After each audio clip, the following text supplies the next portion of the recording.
Tänään Lohtajan Ohtakarissa esitämme ensimmäisen jakson sarjasta Suhiseeko kaislikossa enää koskaan? Elämme nykyään keskellä ilmastonmuutosta. Saastepilvet valtaavat jopa tämän kolkan täällä. Ei suhise kaislikko enää samalla lailla kuin lapsena olemme tottuneet suhisemaan.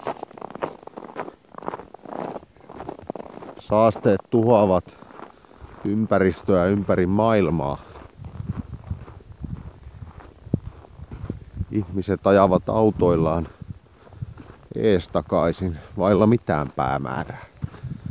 Mutta se on tavallaan hyvä, koska auto tykkää kun sitä ajetaan. Se ei tykkää kun se raiskataan ja jätetään lojumaan oman armonsa varaan. Ja se auton armo ei riitä mihinkään. Yksi tietysti pointti on se, että on talvi, niin suhisee vähemmän. En usko siihen. En usko täällä oikeastaan yhtään mihinkään. Ensi kerralla tutustumme saasteisiin vähän syvemmin.